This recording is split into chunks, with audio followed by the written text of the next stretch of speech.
Assalamualaikum warahmatullahi wabarakatuh.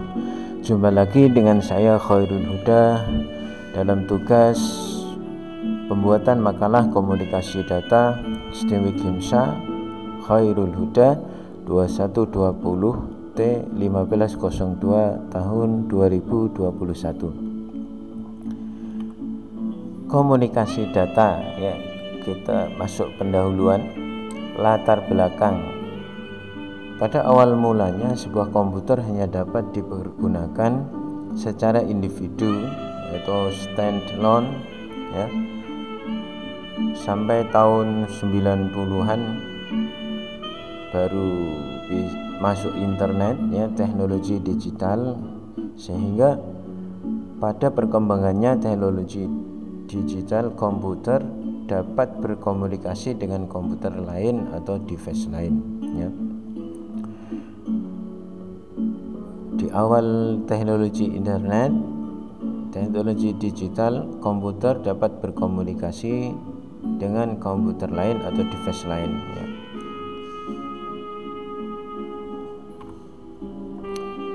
Secara sederhana, dengan menggunakan sebuah kabel atau port komunikasi, dua buah komputer atau lebih dapat dihubungkan dan saling bekerja sama. Nah, ini tampilan Ethernet LAN port.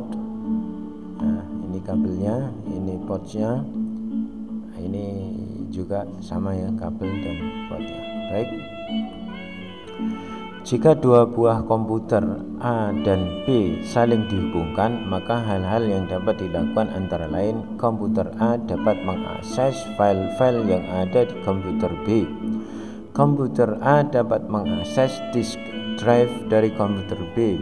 Komputer A dapat mengirimkan data ke komputer B dan lain sebagainya, ya.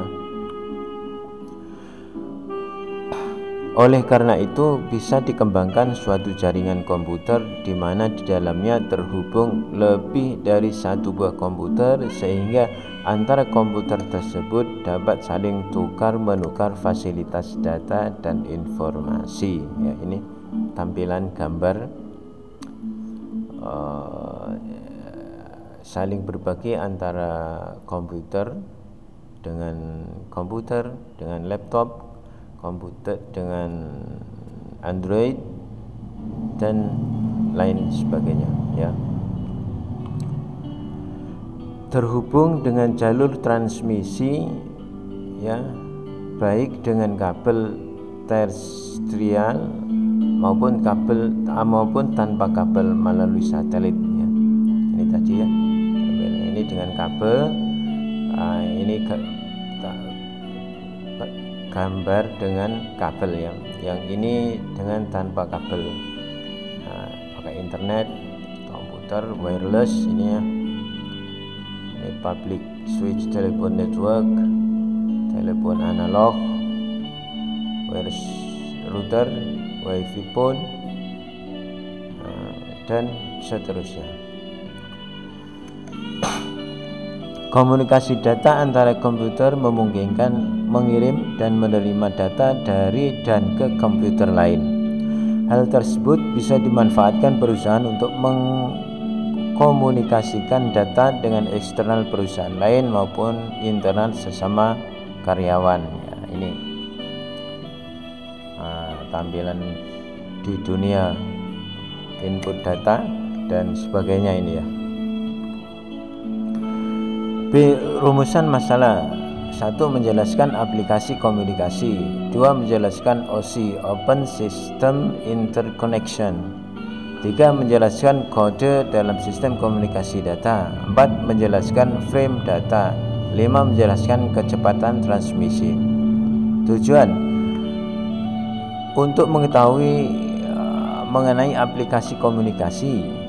2. Untuk mengetahui OSI Open System Interconnection. 3. Untuk mengetahui kode dalam sistem komunikasi data. 4. Untuk mengetahui frame data. 5. Untuk mengetahui kecepatan transmisi. Pembahasan.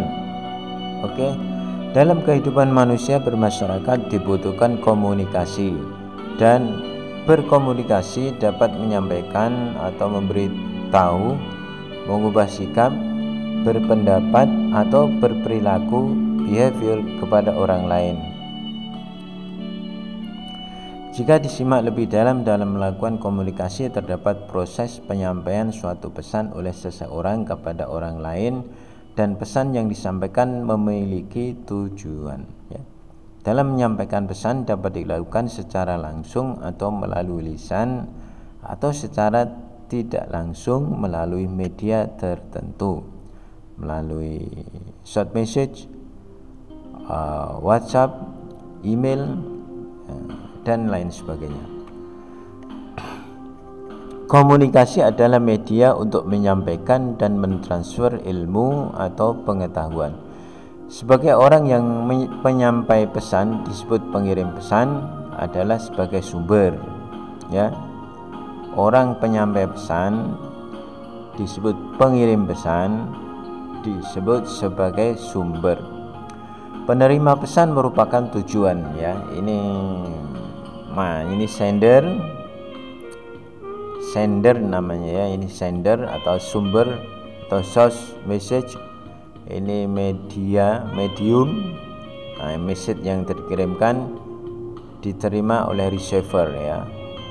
Ini gambaran. Baik.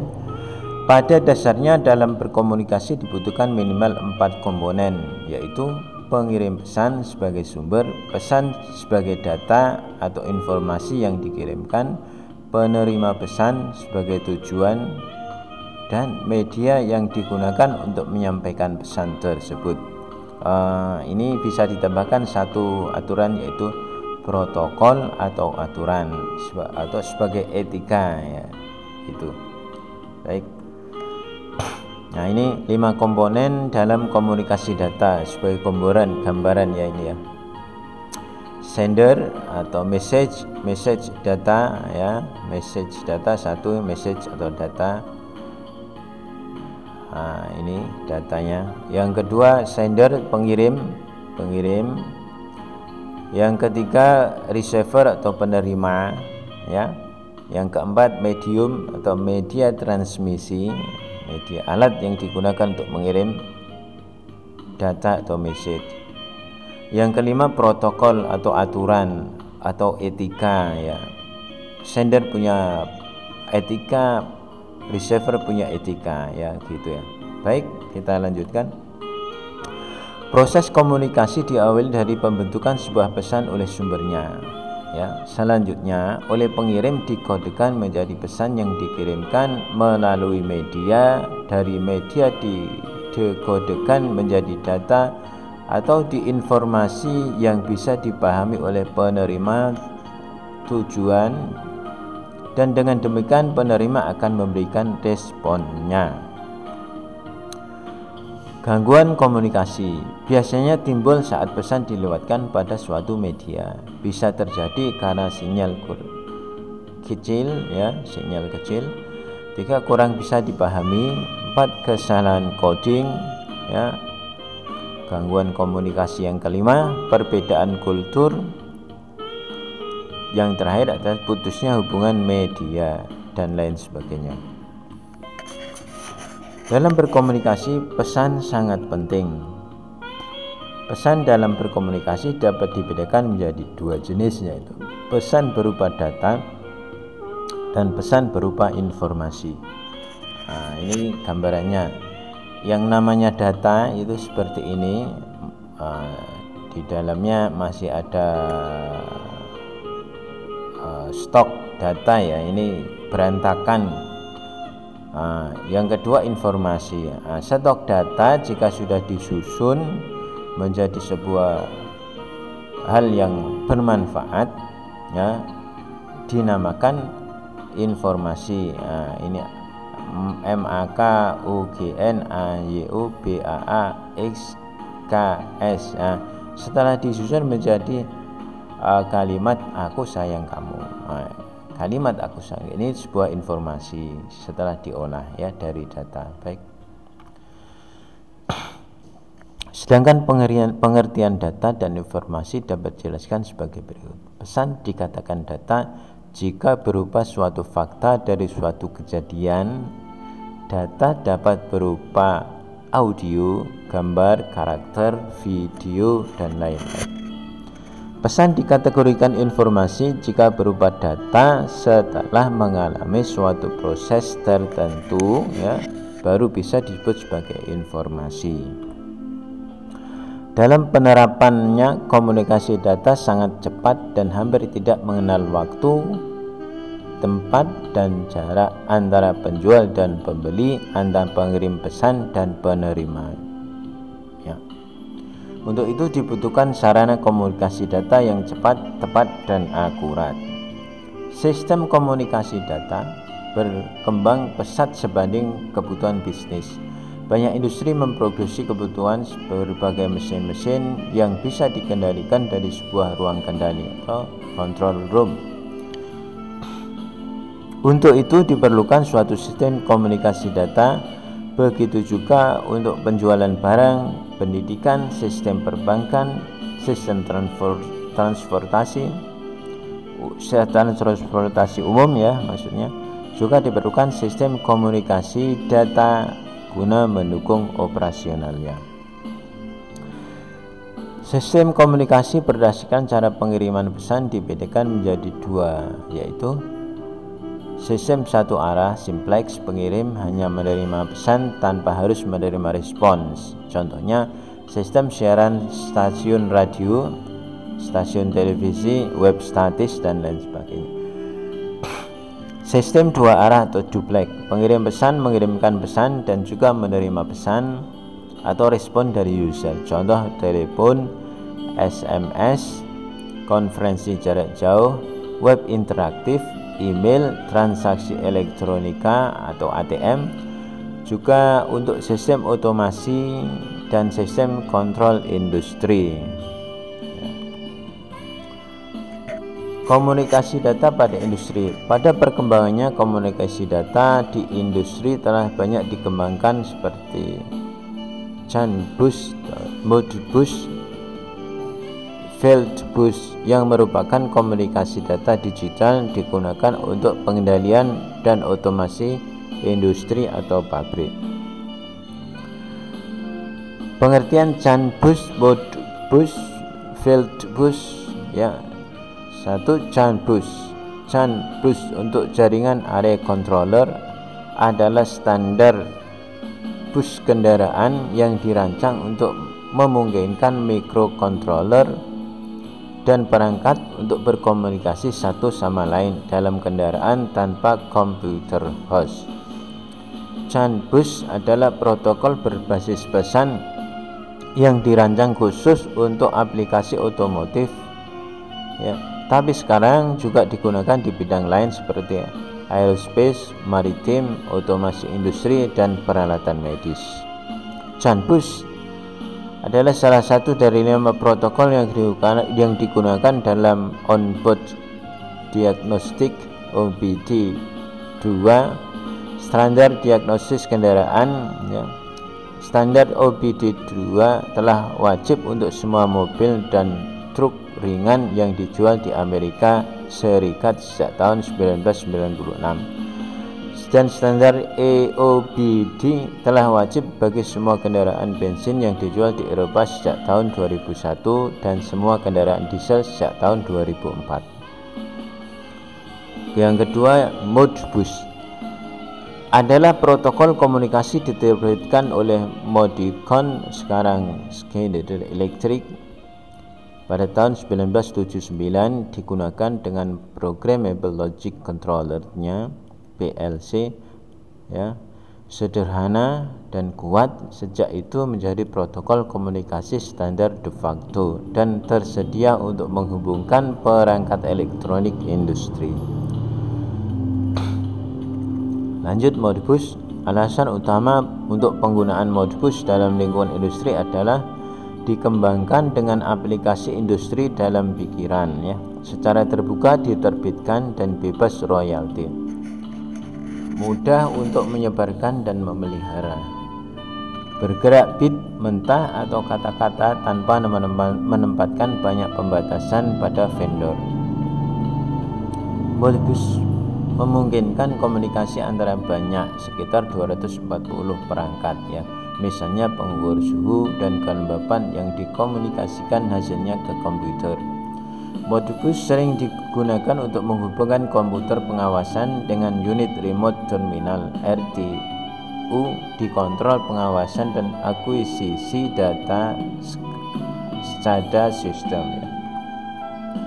Yang terakhir, Feldbus adalah nama keluarga protokol jaringan komputer industri yang digunakan untuk kontrol real-time didistribusikan sebagai standar IEC 61158 ya, ini gambaran standar IEC 61158 communication tips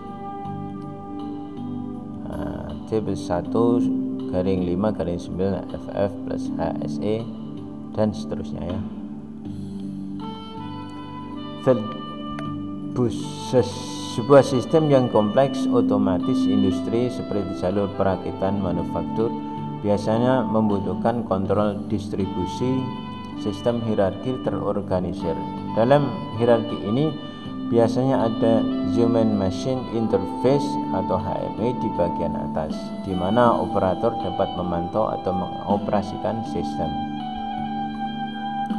Fieldbus, hal ini biasanya terkait dengan lapisan tengah Programmable Logic Controller PLC melalui sistem komunikasi non saat kritis, misalnya Ethernet ya. Di bagian bawah rantai kontrol adalah Fieldbus yang menghubungkan PLC ke komponen yang benar-benar melakukan pekerjaan seperti sensor, aktuator, motor listrik, konsol lampu, switch, katup, dan kontaktor.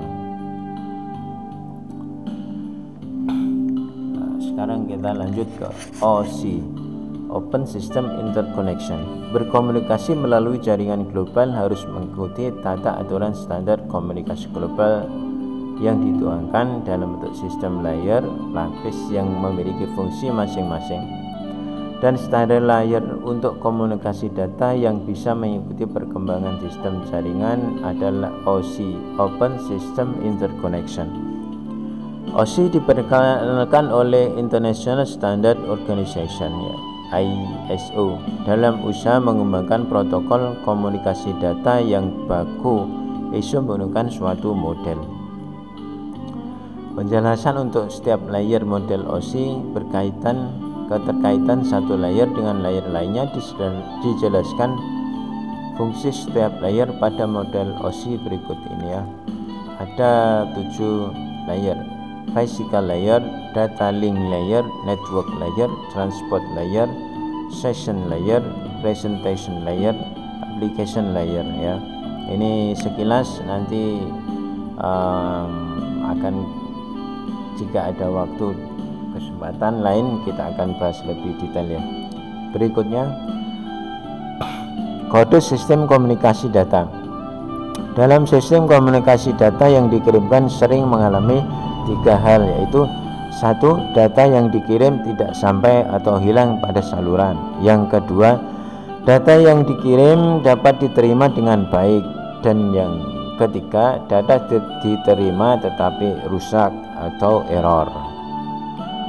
Untuk mengantisipasi kejadian buruk dari hal tersebut, maka diterapkan pengkodean dalam bentuk sinyal digital dengan membentuk pola data dan metode tertentu. Tujuannya adalah untuk menjamin bahwa pada akhirnya pesan dapat diterima sesuai dengan pesan yang dikirimkan oleh pengirim, baik dari sisi reliability maupun dari integritas data. Sinyal digital tersusun dari sederetan bit biner dan setiap bit memiliki 2 kondisi, yaitu logika 0 dan logika 1. Kode biner 1 dan 0 dikenal dengan istilah line code yang saat dikirimkan melalui media transmisi diubah menjadi format sinyal digital secara serial.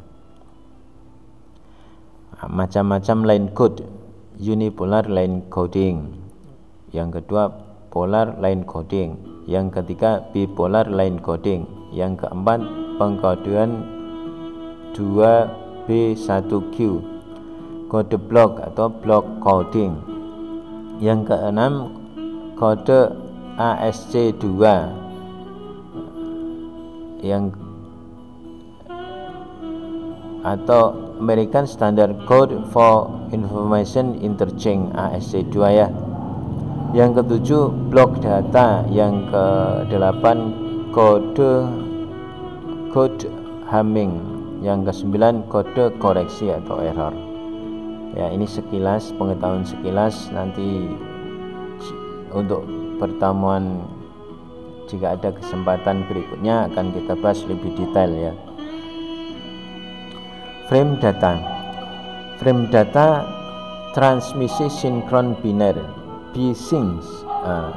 Frame ini merupakan bingkai data yang terdiri beberapa elemen aturan yang pada prinsipnya setelah penerima data maka pesan akan diuji berdasarkan struktur frame data. Jika ada kesalahan akan diminta pengirim untuk mengirim kembali melalui NAK, dan jika data diuji ternyata tidak ada kesalahan maka penerima akan mengirim ACK. 2. Frame HDLC, High Level Data Link. Berbagai kelemahan yang dimiliki frame sinkron biner dapat diatasi dengan frame HDLC. Oleh karena itu pemakaian HDLC sangat luas termasuk sistem jaringan luas atau WAN. Frame data HDLC dapat diaplikasikan baik pada sistem transmisi half duplex maupun full duplex. Artinya terdapat dua jalur komunikasi antara pengirim dan penerima yang kedua jalur terpisah sama sekali. Kecepatan transmisi ya. Nah, ini terakhir pembahasan kecepatan transmisi data atau data rate, yaitu kecepatan pengiriman data yang diukur berdasarkan jumlah elemen data dalam satuan bit selama waktu 1 detik. Atau dengan demikian satuan kecepatan dapat disingkat menjadi BPS, bit per second ya. Demikian. Ini ada referensi yang saya ambil dari sini ya, 2 referensi ya. Demikian, semoga bermanfaat. Mohon maaf atas kekurangan dan sangat terbuka bagi saya untuk menerima ilmu. Jika kurang tepat atau ada salah bisa dikritik dan kasih saran yang membangun. Terima kasih. Wassalamualaikum warahmatullahi wabarakatuh.